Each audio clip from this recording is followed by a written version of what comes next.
두 부분으로 되어져 있습니다. 먼저 1장에서 3장까지는 교리적인 부분을 다루고 있습니다. 그래서 사도 바울이 우리에게 말씀하는 것은 무엇입니까? 우리는 예수 그리스도를 믿기 이전에 어떠한 상태에 놓여져 있습니까? 허물과 죄로 죽은 상태, 본질상 진노의 자녀였고 불순종의 아들들이었습니다. 그러나 예수 그리스도를 믿음으로 말미암아 우리는 이러한 상태에서 새로운 인류, 하나님의 새로운 창조된 상태로 변화를 받게 됩니다. 그것을 1장에서부터 3장까지 사도 바울이 아주 장황하게 설명을 합니다. 그리고 나서 4장에서 6장까지는 이제 여러분들은 새로운 인류, 새롭게 창조된 하나님의 백성으로 어떻게 살아가야 할지에 대한 실천적인 덕목을 우리에게 설명을 해 주고 있습니다. 그래서 4장 22절, 23절, 24절에 보면 사도 바울이 이렇게 말하는 거예요. 여러분은 옛사람을 벗어버리고 심령이 새롭게 되어 새 사람을 입으라. 새 사람, 하나님의 새로운 창조가 되었다라는 그러한 맥락 아래서 우리가 오늘 읽었던 본문은 28절을 다시 봐야 합니다. 도둑질하는 자는 다시 도둑질하지 말고, 즉 실천적인 덕목, 새롭게 창조된 하나님의 백성으로 어떻게 살아가야 할지에 대한 그 사도 바울의 권면 안에서 오늘 28절을 우리가 함께 읽어보아야 합니다. 그런데 28절에 사도 바울이 말하기를 도둑질하는 자는 다시 도둑질하지 말라 이렇게 말합니다. 이것을 통해서 우리가 알 수 있는 게 뭘까요? 지금 예수를 믿고 난 뒤에도 어떻게 하는 사람들이 있다라는 겁니까? 도둑질하는 사람이 여전히 있다라는 것을 우리가 보게 됩니다.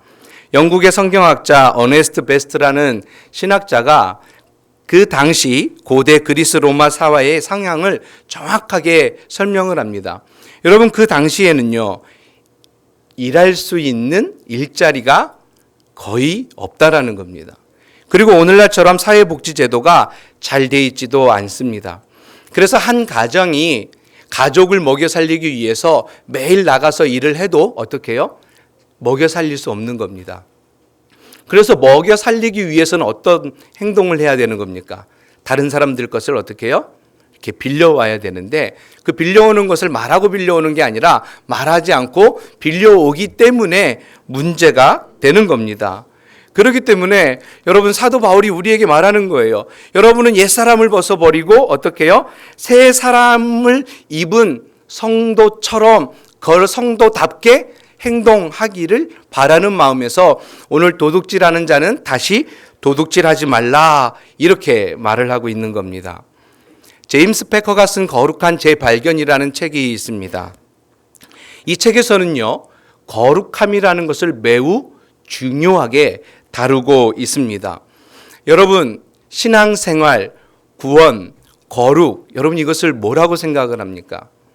제가 우리 여기서 설교하기 전에 청년부에 잠깐 설교를 하고 왔는데 아이들에게 거룩이 뭐냐라고 물었을 때에 대부분의 친구들이 이렇게 대답을 합니다. 구별된 것. 이 정도로만 아이들이 추상적으로 개념적으로 알고 있다라는 겁니다. 여러분, 그런데 거룩하다라는 것은 추상적이지도 않고 개념적이지도 않습니다. 이 거룩하다라는 것은 매우 실천적인 덕목입니다. 우리가 알고 있는 것처럼 만약에 구별된 것만 거룩하다면 여러분들은 지금 이 사회 속에 살면 될까요? 안 될까요? 안 돼요, 여러분. 어디로 들어가야 돼요? 산속으로 들어가야 돼요. 부산에서 제일 좋은 산이 어디입니까? 찾아가야 되겠죠. 광야로 가야 돼요. 여러분, 그 속에 사람이 살고 있지 않는 곳에 가서 여러분이 구별돼서 이 사회와 이 죄악으로 썩어져 있는 이 현실 속에서 벗어나야 여러분들이 거룩한 사람이 되는 겁니다. 그런데 거룩이라는 단어는 그게 아닙니다, 여러분. 그래서 제임스 패커는요, 거룩함이라는 것을 두 기둥을 이야기하는데 그 두 기둥은 영성과 도덕성입니다. 그런데 이제 오늘 이 거룩의 재발견이라는 책에서 제임스 패커가 우리에게 주는 놀라운 어떤 문제 하나를 우리에게 던져줍니다. 그것은 무엇이냐면은 한국 교회가 내부적으로 수많은 본질적인 문제를 가지고 있는데 그 문제는 무엇이냐면 영성이라는 것에는 관심이 많은데 도덕성이라는 것에는 관심이 적다라고 그렇게 말을 하고 있습니다. 여러분, 이것을 더 쉽게 한번 이야기를 해볼게요. 뭐냐면 교회에서 성경을 아주 강조를 하죠. 말씀을 강조하죠. 여러분, 말씀을 강조하지 않으면 무엇을 강조하겠습니까? 우리 기독교는요, 하나님의 말씀을 잃어버리고서는 결코 기독교라고 말할 수 없습니다. 또한 성령의 충만하심에 대해서 우리가 계속해서 이야기합니다. 성령 충만함을 받아야 합니다. 그래서 어떻게 해요? 영감 있는 기도, 웅장한 찬양. 우리 오늘 오후 예배 찬양팀 얼마나 멋집니까? 할렐루야. 여러분, 우리 오후 예배팀을 위해서 기도해 주시면 좋겠습니다. 정말 연습도 많이 하고 영성도 있습니다. 그러니까 여러분들이 이 자리에 앉아서 하나님을 향한 웅장한 찬양, 거룩한 찬양을 드리는 겁니다. 그런데 문제가 뭐예요, 여러분? 거룩함을 잃어버리고 있다는 건 뭘까요? 우리가 종교적인 이러한 활동들은 열심히 하는데 여기에는 관심이 많은데 우리의 삶 속에서 살아가는 도덕적인 것에는 조금 관심이 덜하다라는 겁니다. 그래서 어떻게 해요? 세상이 교회를 향하여 지탄하고 있는 것 중에 하나가 무엇입니까? 도덕성이 무너졌다라는 겁니다. 예전에는 교회를 가면은 세상과 다르다라는 느낌을 받았는데 요즘은 교회에 오면은 그렇지 않다라는 느낌을 받는 분들이 많다라는 겁니다. 그래서 제임스 패커는요, 영성과 도덕성의 관계를 이렇게 이야기를 합니다. 도덕성이 결여되면 영성은 무너지고 마찬가지로 영성이 결여되면 도덕성마저 무너진다. 이렇게 말합니다. 여러분, 결과적으로 영성이나 도덕성 둘 중에 하나가 무너지면 무엇이 무너지는 겁니까? 거룩함이 무너지는 것이다라고 제임스 패커는 우리에게 말씀해 주지요. 여러분, 이것을 사도 바울도 동일하게 다루고 있습니다. 여러분은 예수 그리스도를 믿습니까? 큰일 났네. 아멘이 작습니다. 이거 다시 가르쳐야 되겠는데요. 예. 여러분은 예수 그리스도를 믿습니까? 예, 이렇게 나와야 됩니다. 예수 그리스도를 믿고 구원 받으셨죠? 여러분, 이미 하나님께서 의로운 자로 칭해 주셨습니다. 그런데요, 하나님이 의롭다 칭해 주신 자에게 분명하게 나타나는 한 가지가 있습니다. 그게 뭘까요? 변화입니다. 내적인 변화, 외적인 변화, 이것이 분명하게 나타나야 합니다. 내면적인 것도 변화되어져야 되고 내면이 변화되어짐으로 말미암아 외적인 삶도 변화되어져야 합니다. 이것을 뭐라고 할까요? 두 단어로, 두 글자로 성화다, 이렇게 말할 수 있습니다. 사도 바울이 칭의만 강조한 것이 아니라는 거예요.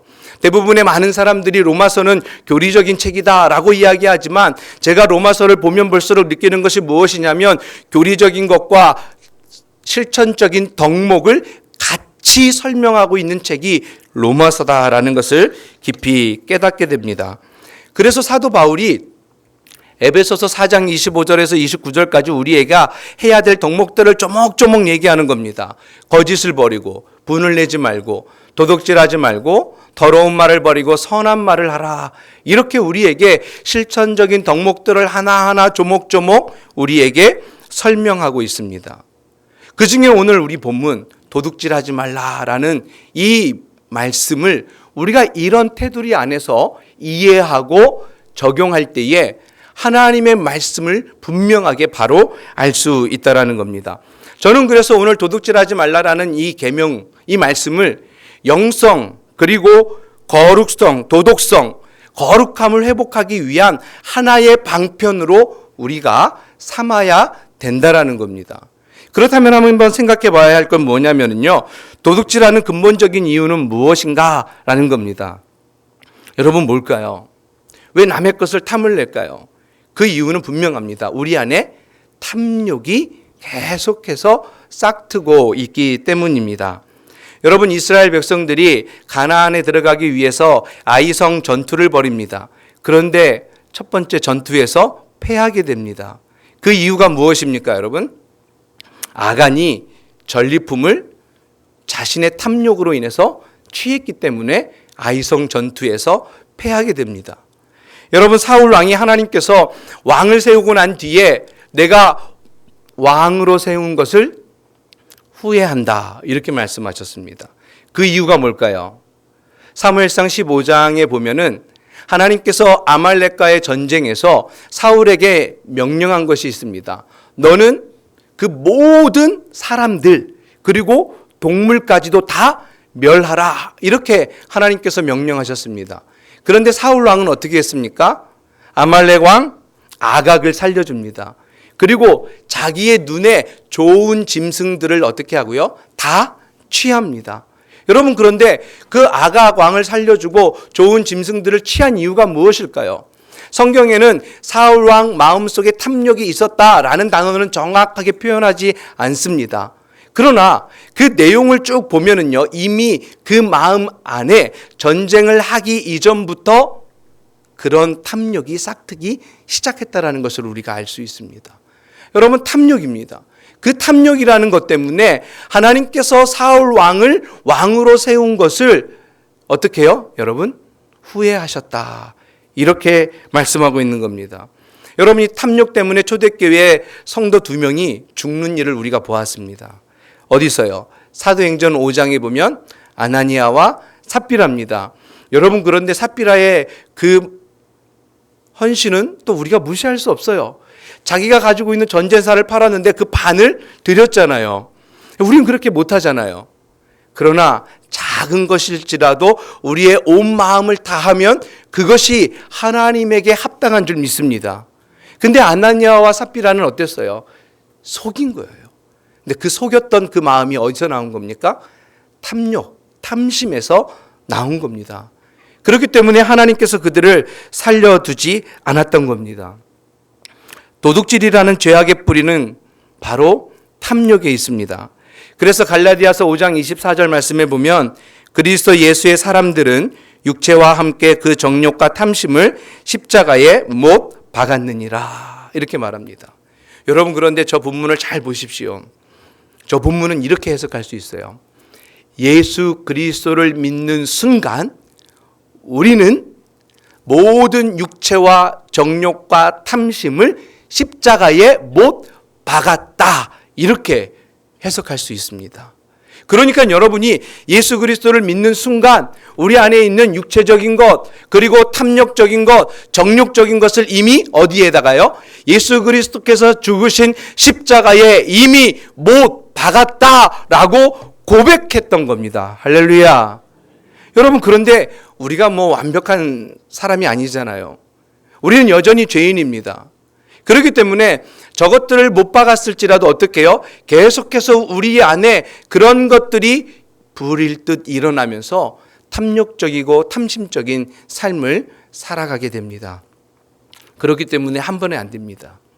지속적인 반복이 필요하다라는 거죠. 그렇다면 저는 오늘 여러분들하고 3가지를 함께 나누고 싶어요. 그거는 뭐냐면은 어떻게 탐욕을 십자가에 못 박을 것인가. 여기에 대해서 같이 함께 생각을 해보고 싶습니다. 그 첫 번째는 내게 있는 것, 지금 내가 가지고 있는 것, 그것을 만족하는 삶을 살아야 합니다. 여러분, 예수님께서 우리에게 마태복음 6장 9절에서 13절 말씀을 통해서 우리에게 기도가 무엇인지를 가르쳐 주셨습니다. 그 기도 중에 하나가 무엇입니까? 6장 11절에 보면 오늘 우리에게 일용할 양식을 주시옵고, 이 기도를 우리에게 가르쳐 주셨습니다. 그런데요, 이 말씀은 다시 좀 풀어서 설명을 하면 이겁니다. 날마다 우리의 생존에 필요한 것을 구하는 기도입니다. 날마다 내일 염려를 내려놓고 오늘 구해야 할 것, 오늘 필요한 것을 구하는 기도라는 겁니다. 여러분, 이것을 다른 말로 표현하면 자족의 삶입니다. 자족의 삶. 그래서 사도 바울은 빌립보서 4장 11절에 이렇게 말합니다. 나는 자족하기를 배웠노니, 이렇게 말합니다. 그런데 때로는 우리가 이 자족하다라는 말을 오해할 때가 있습니다. 어떻게 오해합니까? 오늘 먹을 것만 구하고 내일 먹을 거는 구하지 않아도 되는 건가요? 그리고 나의 꿈도 포기하면 되는 건가요? 이렇게 오해할 수가 있습니다. 여러분, 그렇지 않다라는 거예요. 이 자족하다라는 단어는 아주 충족하다, 충분하다라는 뜻을 가지고 있습니다. 그래서 하나님이 오늘 나에게 주신 것을 어떻게 해요? 충분한 것을 여기고 감사한 삶을 살아가는 것을 말합니다.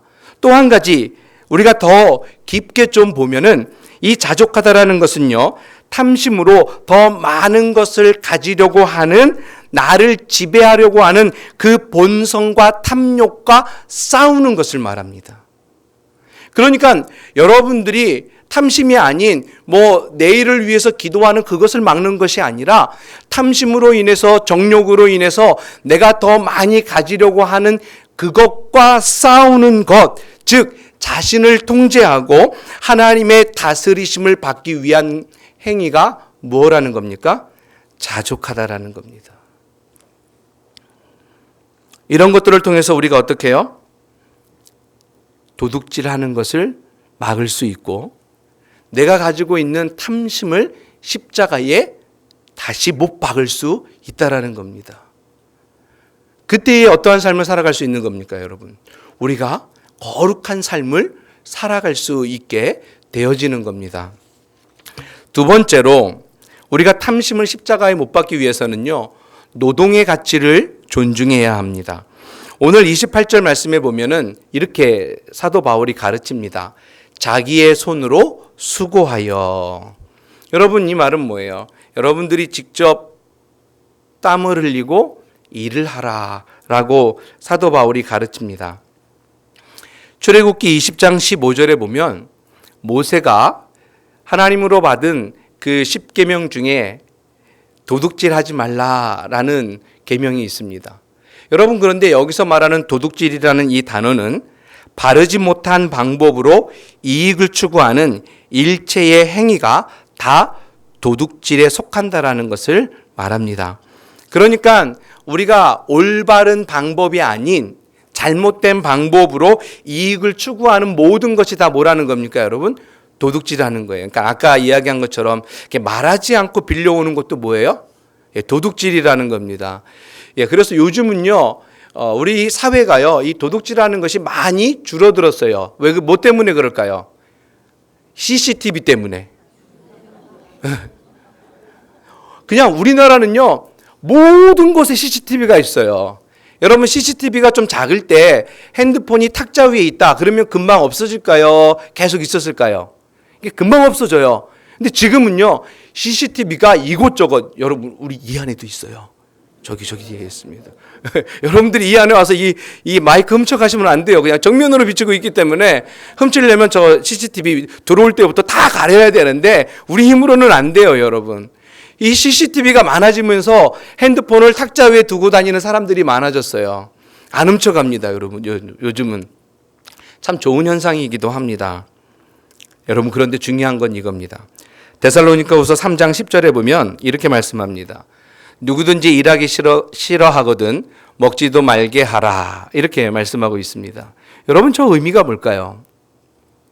가끔 저도 우리 아이들한테 어렸을 때 그런 것 같아요. 너 오늘 제대로 일도 안 하고 공부도 안 했지? 밥 먹으면 안 되지. 이렇게 농담으로 했던 적이 있었던 것 같습니다. 그런데 이런 의미가 아니에요, 여러분. 여기서는 일하는 것, 일적인 의미는 맞지만 구체적으로 이것은 무엇을 의미하냐면 일할 수 있는 시간, 건강, 능력을 가지고 있음에도 불구하고 의지적으로 스스로 일을 거부하는 것을 말합니다. 그러니까 내가 일할 수 있음에도 불구하고 일하지 않고 어떻게 해요? 남의 것을 먹으려고 하는 것은 바로 다른 사람에게 기생하려는 본성이 그 안에 있다는 겁니다. 이것은 비성경적입니다. 그렇기 때문에 일하기 싫거든 먹지도 말라라는 이 말씀은 우리 그리스도인들이 가져야 할 노동에 대한 정신이요, 덕목이라는 겁니다. 그렇기 때문에 우리는 노동의 가치를 매우 존중히 여겨야 합니다. 창세기 2장 15절 말씀에 보면 이렇습니다. 여호와 하나님이 그 사람을 이끌어 에덴 동산에 두어 그것을 경작하며 지키게 하시고. 여러분, 하나님께서 아담과 하와를 창조하시고 에덴 동산에 두셨습니다. 그리고 나서 경작하게 하고 그 땅을 지키게 하셨습니다. 그러니까 노동을 주신 거죠. 그러면 질문을 드릴게요. 창세기 2장 15절은 사람이 아담과 하와가 타락한 이유입니까? 이후입니까? 아니면 이전입니까? 2장이니까 이전이에요. 그러니까 죄를 짓기 이전에 하나님께서 아담과 하와를 창조하시고 난 뒤에 그들에게 무엇을 주신 겁니까?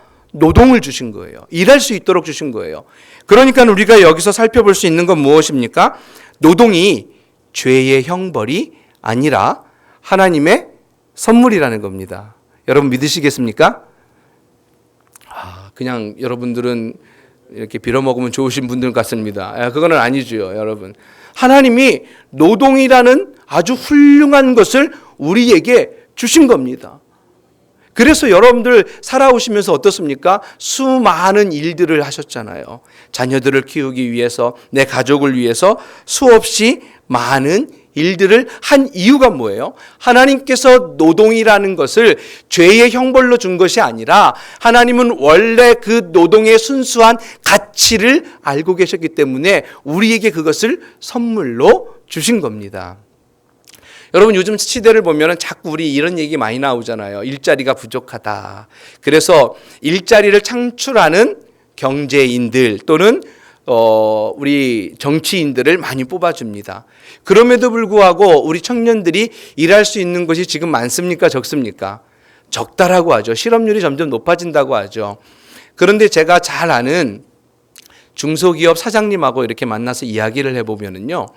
그분은 이렇게 이야기를 합니다. 목사님, 요즘 청년들이 일하려고 하지 않아요. 우리는 이제 이렇게 매스컴을 통해서 뉴스를 통해 듣는 건 뭐예요? 청년들이 일자리가 없다라고 하는데 이분은 오히려 청년들이 일하려고 하지 않는다라고 말을 하는 거예요. 근데 왜 그렇게 생각하세요? 그랬더니 저희 회사에 청년들이 안 와요. 그래요. 그렇다고 해서 연봉이 작은 것도 아니랍니다. 대기업 조금 못 미치는 수준임에도 불구하고 청년들이 일하러 오지 않는데요. 근데 지사님의 그 사업장만 그렇습니까? 아니요. 저희랑 비슷한 중소기업 모든 사업장들의 청년들이 일하려고 하지 않습니다. 이렇게 말씀하시는 거예요. 그러니까 오늘날의 청년들이 제가 보기에는 일자리가 부족한 거는 맞습니다. 그러나 또 한 가지 뭘까요? 그런 중소기업에서는 일하려고 하는 마음보다 대기업, 화이트 칼라를 더 선호하고 있지 않는가라는 생각을 해봅니다. 여러분, 저는 청년들이 일하기 싫어서가 아니라는 생각을 합니다. 여러분, 그러나 우리가 여기서 조금 더 우리가 거룩한 삶을 살아가기 위해서는 하나님께서 우리에게 주신 이 노동의 가치를 어떻게 해요? 아주 존중하고 이 노동이 얼마나 소중한 것인가를 우리가 깨달을 때에 우리 안에 있는 탐심을 십자가에 못 박고 거룩하고 하나님께서 원하시는 성도로 살아갈 수 있음을 우리에게 말씀하고 있습니다. 마지막 세 번째입니다. 나눔의 삶을 살아야 합니다. 오늘 21절에 보면은 우리 28절 다시 한번 다 같이 한번 읽어보도록 하겠습니다. 시작.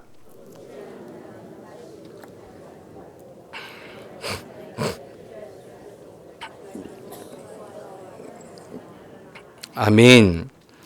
여러분, 도둑질 하지 말라라는 이 명령은 도둑질 하는 것에서 멈추는 것이 끝난 것이 아니라는 것을 우리에게 말씀해 주고 있습니다. 오히려 도둑질 하지 말라라는 이 계명의 마지막은 무엇입니까? 내가 수고한 것을 가지고 어떻게 해요? 다른 사람들에게 나누어 주고 구제하는 삶까지 연결되어지는 것이 도둑질하지 말라라는 계명의 끝이라고 말할 수 있습니다. 누가복음 19장에 보면 삭개오라는 사람이 등장을 합니다. 그런데 이 삭개오는 어떤 사람이었어요? 세리장이었습니다. 그때의 세리장은요, 그냥 세금을 정확하게 징수하는 사람이 아니에요. 더 많이 징수해서 다른 사람의 재물을 빼앗는 그런 도둑질하는 자였습니다. 그런데 그런 삭개오를 예수님께서 만나주시고 그가 예수 그리스도를 만나고 난 뒤에 변화되고 결단한 두 가지가 있습니다. 그 첫 번째는 무엇입니까, 여러분? 내 소유의 절반을 팔아서 가난한 자들에게 나누어 주고 혹시 누군가의 것을 빼앗았다면 4배로 갚겠다고, 갑절로 갚겠다고 그렇게 결단을 하게 되는 겁니다. 여러분, 이것이 바로 말씀을 지키며 살아가는 자의 행동입니다. 여러분, 그렇기 때문에 도둑질하지 말라라는 것에 내가 남의 것을 그냥 훔치지 않으면, 가져오지 않으면 그것으로 끝이지라고 생각하는 것은 하나님의 말씀을 끝까지 우리가 못 본 겁니다. 여러분, 요한복음 3장 16절 너무 잘 알죠? 같이 한번 읽어보겠습니다. 하나님이 세상을 이처럼 사랑하사 독생자를 주셨으니 이는 그를 믿는 자마다 멸망하지 않고 영생을 얻게 하려 하심이라. 아멘. 이 말씀이 너무 귀해요. 우리의 신앙의 고백이잖아요.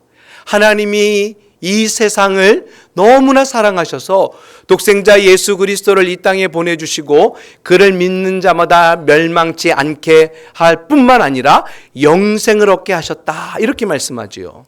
여러분, 그런데요, 우리가 여기까지만 알고 지나가면 안 됩니다. 그래서 신학자 로널드 사이더라는 사람이요, 요한복음 3장 16절을 경험한 사람은 자신이 이 말씀에 순종하고 있는지를 점검해 보아야 한다라고 말합니다. 그러면서 요한복음 3장 16절을 내가 경험했다면은 요한 1서 3장 16절과 17절 말씀을 통해서 내가 요한복음 3장 16절을 경험하고 있는가, 확실히 믿고 있는가를 체크해 보아야 된다고 합니다. 요한 1서 3장 16절 17절 같이 한번 읽어볼까요? 시작. 그가 우리를 위하여 목숨을 버리셨으니 우리가 이로써 사랑을 알고 우리도 형제들을 위하여 목숨을 버리는 것이 마땅하니라. 누가 이 세상의 재물을 가지고 형제의 궁핍함을 보고도 도와줄 줄 마음을 닫으면 하나님의 사랑이 어찌 그 속에 거하겠느냐. 아멘. 여러분, 요한복음 3장 16절 말씀을 경험한 거 저는 충분하게 여러분들 믿습니다. 그런데요, 중요한 것은 여러분들이 요한복음 3장 16절을 경험했다면 요한일서 3장 17절 16절 말씀을 한번 보십시오. 뭐라고 말씀하고 있습니까? 그가 우리를 위하여 목숨을 버리셨으니 우리가 이로써 사랑을 알고, 이제 여러분들과 저는 예수 그리스도가 나를 위하여 십자가에 죽으신 그 놀라운 사랑을 깨달은 겁니다. 그렇다면 우리도 형제들을 위하여 목숨을 버리는 것이 마땅하니라, 이렇게 되어 있죠. 오늘 아침에 담임 목사님께서 말씀하신 것처럼 형제를 사랑하는 것은 무엇입니까? 내 목숨을 버리기까지 사랑하는 거예요. 원수를 위해서 사랑하는 거예요. 하나님께서 온전하신가 같이 우리도 온전함을 쫓아가는 겁니다. 이것을 구체적으로 다음 17절에 말씀하고 있습니다. 누가 이 세상의 재물을 가지고 형제의 궁핍함을 보고도 도와줄 마음을 닫으면 하나님의 사랑이 어찌 그 속에 거하겠느냐. 무엇을 하라고 말씀하고 있는 겁니까? 도와줘라, 구제해줘라, 이렇게 하나님께서 우리에게 말씀을 하고 있는 겁니다. 도둑질하지 말라라는 바울의 명령에 대한 진정한 순종은 도둑질하지 않는 것으로 끝나는 것으로는 부족합니다. 그렇기 때문에 진정한 순종은 가난한 이웃을 돌보고 도와주는 구제의 사역을 끝까지 하는 것이 진정한 순종이다라는 것을 우리에게 말씀해 주고 있습니다. 여러분, 이것이 진정 도둑질과 구제의 관계요, 영성과 도덕성을 두 기둥으로 한 거룩한 삶을 살아가는 것이다라고 우리에게 말씀하고 있습니다. 야고보서 1장 27절 말씀에 보면 하나님 아버지 앞에서 정결하고 더러움이 없는 경건은 곧 고아와 가부를 그 환난 중에 돌보고 또 자기를 지켜 새 속에 물들지 아니하는 그것이니라. 할렐루야. 그렇습니다. 여러분, 우리가 하나님 앞에 정결하고 더러움이 없는 경건은 그냥 나만을 위해서 살아가는 인생이 아니라 고아와 과부, 환난 중에 있는 자들을 돌아보며 그들에게 하나님의 사랑을 전하고 내가 도와줄 수 있는 작은 것이라도 도와줄 수 있을 때에 진정한 경건입니다. 오늘 사도 바울이 가난한 자들의 그 도둑질하는 것을 보고 여러분들은 하나님의 백성으로 거룩하게 살아가야 되는데 도둑질하지 마십시오라고 거기만 말하지 않습니다. 나아가서 어떻게 해요? 지금 그들은요, 자신의 가족도 먹을 것이 없는 상황입니다. 그럼에도 불구하고 사도 바울이 더 이야기하고 있는 건 뭐예요? 너희가 하나님 앞에 거룩함으로 살아가기 위해서는 너희가 먹을 것이 없어도 그 중에 작은 것이라도 나누어 줄 수 있는 하나님의 넉넉한 마음을 가져야 된다라고 우리에게 말하고 있습니다. 저는 우리 교회가 지금도 여러 가지 구제 사역을 하고 있음을 알고 있습니다. 또 여러분들이 그런 사역에 동참하고 있는 걸 알고 있습니다. 그러나 이제 여기보다 더 많은, 그리고 더 나아가서 우리가 주변에 있는 많은 사람들을 돌봐주고 구제하고 돕는 그 일에 앞장설 수 있는 여러분들과 우리 교회 그리고 제가 되기를 주님의 이름으로 간절히 축복합니다. 기도하겠습니다.